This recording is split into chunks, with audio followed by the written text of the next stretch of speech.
प्रधानमंत्री का दौरा, सरकारी पैसे का अकूट खर्चा, अकूट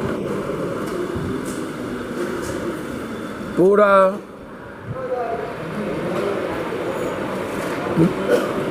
मैं अपील करता हूँ जीविका, ममता, आशा, टोला मित्र, न्याय मित्र, जनप्रतिनिधि,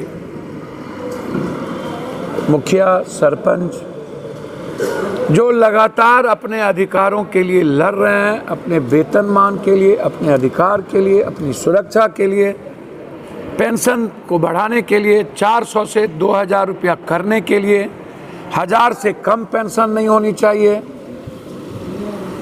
मैं लगातार ये सदन में मामला उठा रहा हूँ। छात्रवृत्ति, स्कॉलर सब बंद कर दिया गया, कल्याण स्कॉलर।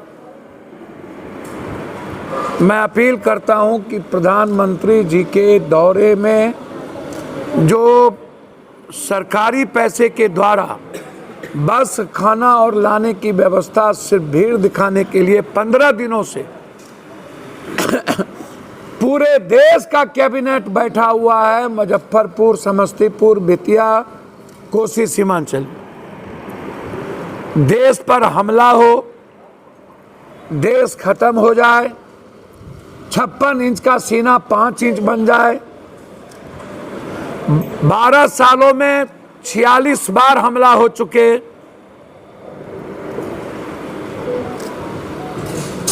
अब कब सबक सिखाइएगा? कब तक सियासत में लगे रहिएगा?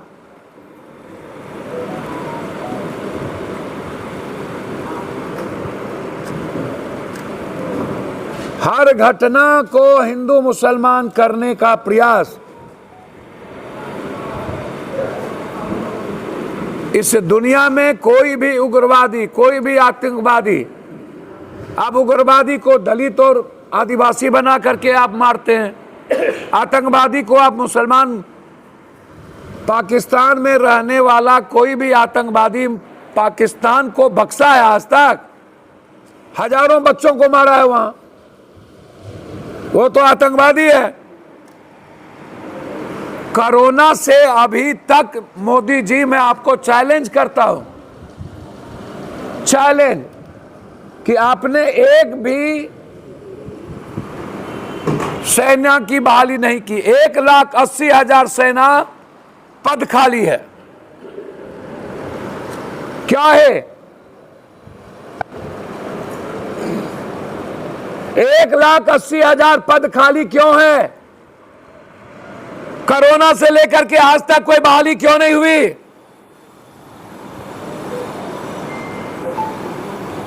और हमारी सुरक्षा या तो पहाड़, या तो जंगल, या तो नदियों के बीच होगी, वहां सेना का डिप्यूटेशन क्यों नहीं? कभी चाइना हमला करता है, कभी चाइना हमारी जमीन ले लेती है, कभी बांग्लादेश हमको रास्ता बंद कर देता है, कभी नेपाल आग दिखाता है, और पाकिस्तान का आतंकवादी तो हमेशा आग दिखाता है। आप हमको बता दीजिए, कब हम लोग आतंकवादी का विनाश करेंगे? 12 साल हो गया, 12 साल के बाद भी देश खतरे में, हिंदू खतरे में, तो एक साथ आत्महत्या क्यों नहीं कर लेते? चुल्लू भर पानी में डूब के मर जाइए।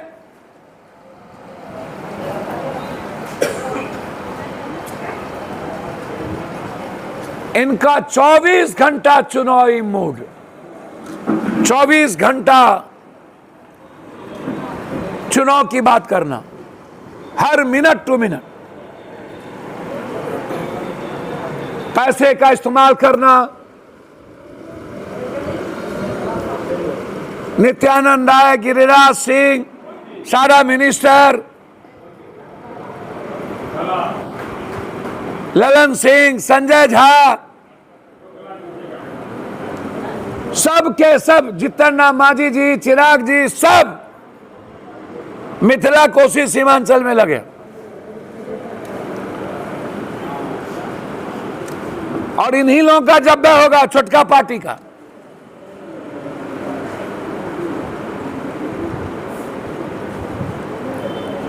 मेरा आग्रह है, इंटेलिजेंस फेल्योर, आईबी फेल्योर, हमारी सारी एजेंसी फेल्योर, और ऐसे समय में जब हमारा यात्रा चल रहा हो और उसके बाद मेरी सब कुछ फेल्योर, तो 1 मिनट भी गवर्नमेंट के पद पर पीएम और होम मिनिस्टर साहब को रहने का राइट नहीं है, रिजाइन करना चाहिए।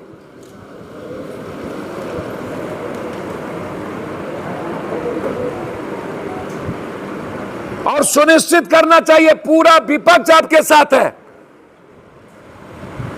कि आतंकवादी को के पीछे कौन है,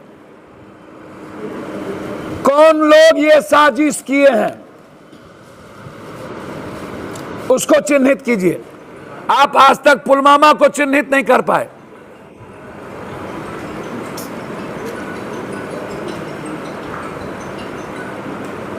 इक्विपमेंट नहीं खरीदा गया, सेना की बहाली नहीं खरीदी गई, पैसा बचाने की तैयारी हो रही है। कल हमारे जनरल ने पूरी बात कही, और दूसरे तरफ पूरी पैसा को बहाया जा रहा है सियासत पे।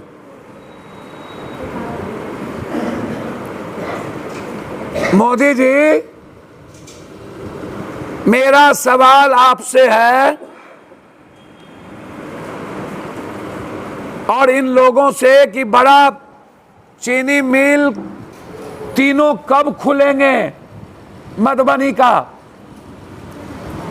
पेपर मिल कब चालू होगा, मधेपुर की दूध फैक्ट्री चालू कब होगी, कटिहार के जूट मिल पर क्या कहना है, और मिथिला कोसी सीमांचल की जिंदगी जो अभिशाप बन गई है, हाई डैम कब बनेगा, हाई डैम का निर्माण कब शुरू होगा।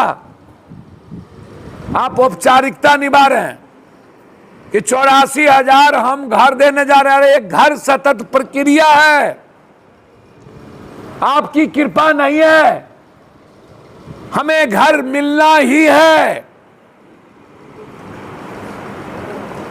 ट्रेन चलाना यह सतत प्रक्रिया है, यह चलती रहती है डिमांड पे। कोरोना के बाद 67% ट्रेन आप बंद रखे हुए हैं, आपने चालू नहीं किया। 67 सहरसा में एम्स का डिमांड लगातार उठ रहा है, और सबसे बड़ा डिमांड है पप्पू यादव और इस इलाके का विशेष पैकेज सीमांचल कोसी मिथिलांचल को चाहिए, क्योंकि सबसे ज्यादा पलायन मेरे इलाके से, सबसे ज्यादा गरीबी मेरे इलाके में, सबसे ज्यादा बेरोजगारी मेरे इलाके में।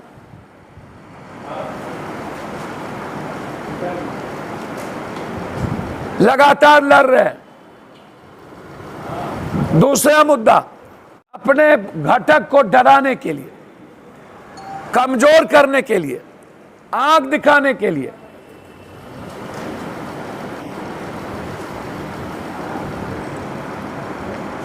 और जनता के पैसे को पानी के तरह बहाकर अपनी पीठ थपथपाने के लिए, बीजेपी का प्रचार के लिए यह पैसा खर्चा हो रहा है।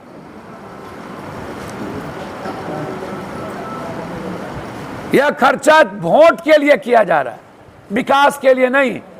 विकास होता तो चीनी मिल खुलता, विकास होता तो दाल चीनी मिल खुलता, विकास होता तो पेपर मिल खुलता, विकास होता तो जूट मिल खुलता, सिल्क मिल खुलता, विकास होता तो मधेपुरा की स्लीपर फैक्ट्री बंद है वो खुलता, विकास की बात होती तो सहरसा में एम्स की घोषणा होती, पूर्णिया में हाईकोर्ट बेंच की बात होती, उपराजधानी की बात होती, कुछ नहीं। 11 आरोपी हमने लिया, जो हमने आपको कहा था आज से 6 महीना पहले। 11 आरोपी पर काम शुरू हो गया।